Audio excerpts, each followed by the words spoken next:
You are the majority leader in the Kenyan National Assembly. You are a close ally and supporter of President William Ruto, who is super unpopular right now because he and you and your party haven't delivered for the people of Kenya. Your 2022 election manifesto made 281 promises. Can you tell our audience tonight how many of those have been fulfilled over the last 2.5 years? Asanteni sana na karibuni sana. Kwa majina yangu naitwa Kip Zakari. Kenya mambo ni mengi sana, muda ni mchache, na kama ni mara yako ya kwanza kabisa kufika hapa siku ya leo, mtazamaji mwenzangu, nakuomba uweze kusubscribe, like and share. Inapoenda kuwekea video kama hizi za kisiasa, unakuwa kwanza kabisa kupopin na kupata uhondo wa siasa zetu nchini Kenya, Afrika na dunia nzima, bila kuegemea saidi yote ukabila, siasa wala dini. Aibu kubwa sana ya interview ambazo zimeshaifanyika na stations za nje ya nchi yetu ya Kenya.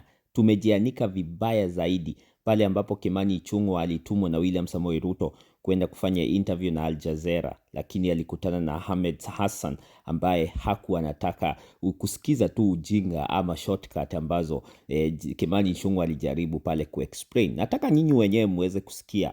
Jambo la kwanza ni kuhusu implementation ya zile promise zaidi ya 200. Hebu sikiza kwanza tunapoendelea. The implementation of a manifesto is page by page, chapter after chapter. But you haven't implemented. That's the problem. It is being implemented. How many of the 281 promises have been implemented? I'll not give you a straight answer of 2 or 10 or 200, but I'll tell you. You're the first politician who said to me, I will not give you a straight answer, just bluntly.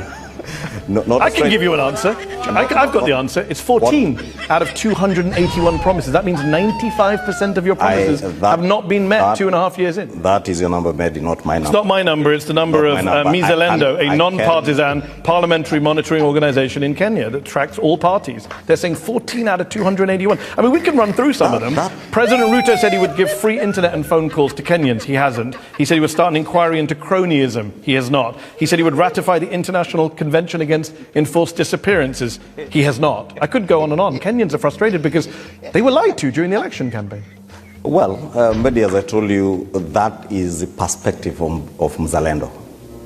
And that is their target. Well, has he ratified the International Convention against enforced disappearances? We have ratified very many international conventions. But has he ratified the International Convention against He said he would do it straight as he comes to power. It's been 2.5 years. He could do it with a stroke of his pen. Why has he not done it? He is yet to ratify, but it is work in progress. Was there a timeline for its ratification, according to Mzalendo? Many things had timelines on. Was there a timeline? He said he would no do. Timeline. He said he would do a public inquiry into cronyism within 30 days. Has he done it? Public inquiry? Yeah, a public inquiry to establish the extent of cronyism and state capture and make recommendations. Page 61 of your manifesto. Has he done it? It's been more than 30 days. It's been 2.5 years. I'll tell you, Mehdi, if you read the NADCO report, there are recommendations on what is to be done on state cronyism, on state capture, on extrajudicial killings. That is captured in the NADCO report. But you haven't done what the manifesto called for on multiple things. And look, you know, and you admitted, to be fair, that people are unhappy. There's a perception of the government that's unpopular. Kenyans have been most upset about the cost of living. And yet, when thousands of young Kenyans took to the streets in protest of your government last year, the finance bill, your government opened fire on them, killed them, forcibly abducted and disappeared them. How do you justify such a violent crackdown on your own citizens in a democracy? First, let me say this, Mehdi. Unfortunately, all demonstrations end up with deaths, which is a very unfortunate incident. And it is not true that people demonstrate and you open fire. It is just the nature of what happens with our demonstrations, that they turn violent and the police have to intervene. And let me say that at this point, it's not just unfortunate. We all regret the loss of life during the 2022 demonstrations and even the demonstrations of June last year. Unfortunate that lives had to be lost, but it was not that fire was opened on young. Yeah, the way you talk, lives had to be lost. No, lives were taken, right? People were shot in the head. I'll tell you from the last year's demonstrations, 3 are already in court. 3 police officers have been prosecuted. Three are being prosecuted. Are being prosecuted, but none have been prosecuted. Another 34 cases. Before you prosecute somebody, you have got to investigate. So you have to. This is what Human Rights Watch said last year. Bodies of people showing signs of torture continue to turn up in rivers, forests, quarries, mortuaries. The authorities have yet to investigate or prosecute anyone for these crimes. Kenya has a history of police brutality and lack of accountability for serious abuse. So that's Human Rights Watch. You want to believe what Human Rights Watch said, not what I'm saying? Yeah. Because I'm going to believe a human rights group over a politician who started by saying, I won't give you straight answers. It is their take, Mehdi. It is their take. And I didn't come here to give their take. I came here to give my take and the perspective. So they're wrong, you think? The police officers are being held to account? They are wrong because the police officers must be held to account. But they haven't been. And that is why we have institutions that will hold them to account. I want to bring in, you are a community leader, Kenyan community leader in the diaspora. What do you make of this study that was done by a non-partisan group which shows 14 promises out of 281 in the manifesto have been fulfilled? Do you think that's what's driving a lot of Kenyan frustration? These are the messes that the current government inherited. And through the bottom-up economic transformation agenda, which the president always talks about, and he prioritized 5 areas, is to create jobs for these people, to create things to do. You keep saying inherited. Isn't President Ruto, wasn't he a long-standing senior member of the previous government? Well, how do you inherit something you were in? Mehdi. Listen, Mehdi. Point number 2, nataka msikize kuhusu abduction ambazo zilikuwa zinafanyika nchini Kenya, akikataa kabisa na kuweza kusema tu ni allegation na kusema ya kwamba hajaisikia vitu kama hizo zikifanyika nchini Kenya. Licha ya William Samoei Ruto akiwa wakati ule Nyanza aliweza kusema atakomesha hizo abduction. Wakati ambapo hata Raila Amolo Odinga pia yeye aliweza kukashfu, wakati ambapo hata Rigathi Gachagua alikuwa anataja mpaka gorofa pale hao hizo vitendo vya uovu zilikuwa zinafanyika. Naye Kimani Ichungwa anacheza tu kama bubu. Sikiza hivi. There are open and shut police intelligence services abducting kids. You accept that happens in your country?